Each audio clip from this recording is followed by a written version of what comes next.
then I caught the real estate bug, and I started basically investing in real estate using technology. So that's what I'm known for. I'm known as the Mad Scientist, and my brand is basically the use of technology in different aspects of real estate and using that to 10x our business. I'll start with an anecdote of how I did it, and then I'll talk about how I use it today, right? Okay. So it's 2009. I'm making a lot of money from my tech company, but the real estate world is falling apart. Everyone's saying, "Oh my God, the worst thing to invest in is real estate." And I'm a data scientist. I'm a math guy. I'm a numbers guy, and I'm looking at the numbers and I'm saying, "But these numbers look so much better than they did 2 years ago. How could you possibly say it's the worst time to invest? It seems like all the time that you guys were investing the last 3 or 4 years, those were bad times. This now seems like a good time." But nobody wanted to listen to me. My family threatened to basically stop talking to me if I invested in real estate. And I just didn't listen to anybody. So I said, you know what? I'm going to prove you guys wrong. The math is completely against you. Instead of buying one rental home, I'm going to buy 10.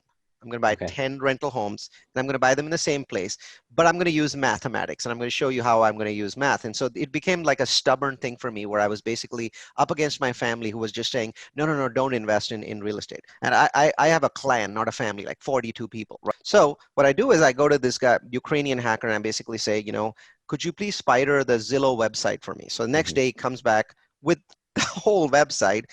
I'm glad that the FBI was knocking down at my door. So he comes back with the whole website in an Excel spreadsheet, and I sort it, and I say, what cities in the U.S. dropped the most from peak to trough, right? So 2005 peak, 2009 trough, and it turns out it's a Californian city. Yay! So I get in my car the next day, and I drive 144 miles to Madera, which is near Fresno. And I basically drive into the city, and I realize why the cities dropped the most. Kaufman and Broad, which is one of the biggest builders in the US, built an entire brand new section of the city. And they basically had all these farm workers using undocumented income buy all these properties. By 2009, all the farm workers had left. Yeah. So the entire section of the city was empty. And so I go to a builder and I say, how much are these worth? He says, well, they're selling for 90,000, but the new cost of construction is 180 to 200K. So I said, so if I wanted to build one today, it would cost me 200K? He said, yes. So I said, but they're brand new. Nobody's ever lived in them. They're $90,000. He said, yeah, there's only one problem, Neal, and you have to solve that problem. There are no renters here at this point of time. All the renters are 22 miles away in Fresno. And I'm like, so if I could figure out how to get renters here, I would be making a lot of money. You'd be like, yeah, you just buy as many as you could, right? So I went to a bank and I put 10 of them under contract. And I said, I need more than 30 days. I need more time. But banks those days, they were like, they wanted anybody and anybody to take this stuff off their hands. So I put 10 of these under contract for under $1 million. And I go off to Fresno the next day. I want to buy an older property in Fresno. I don't want to buy a bigger property. I don't want to buy one that you built in 2006. I want something that's like 20 years old and is smaller, maybe 3 bedrooms. So he finds me a property on Summerfield Drive. We go basically put that property in escrow. And then I go back to my Ukrainian hacker and I say, I want you to look at every rental listing website in the US. Figure out how to hack him. So instead of one listing, you get 50 or 100 listings. And bombard me with an absolute avalanche, a mountain of leads about this one property in Fresno. Yeah. So it's like, I don't know what the heck you're doing, but hey, I'm getting paid, so I'm going to shut up and do it, right? So within 3 or 4 days, I start getting an absolute, all I've sent him are pictures and descriptions of this one Fresno property. I'm getting an absolute bombardment of leads. So what I do is basically, I hire a person in the Philippines. And I have her process these leads. And one of the things that we start telling people is that, that property we think is gone. We think there's a lot of interest in it, but there's these other properties. They're 22 miles away. They're brand new. Here's a bunch of pictures and a bunch of videos. So I paid $500 to a videographer to take these exquisite pictures, the ones that are super saturated, look phenomenal.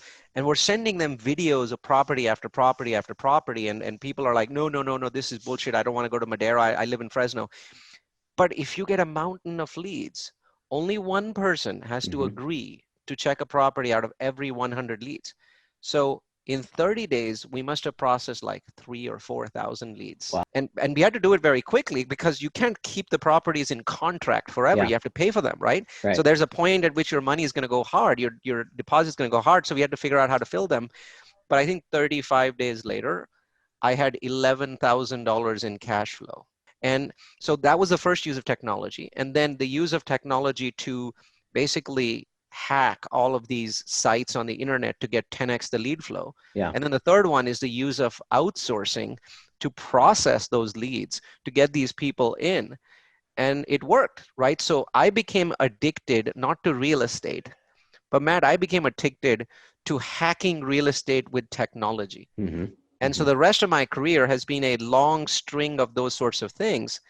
But this is how it all started. And I really didn't use these exact things again, so I can tell you what I did next. But that was it. There was this addiction, this high of saying, I use tech to do things that 10x'd Mm-hmm. the revenue, my potential benefit. Just so you know, I own all of those properties now, and the revenue from them is absolutely phenomenal because I've only got like $50,000 left on all of these properties in terms of my principal, but they're all Yeah. worth $300,000 each, right? And it changed my life. Even though my big fat tech salary was still bigger, all of a sudden I felt free.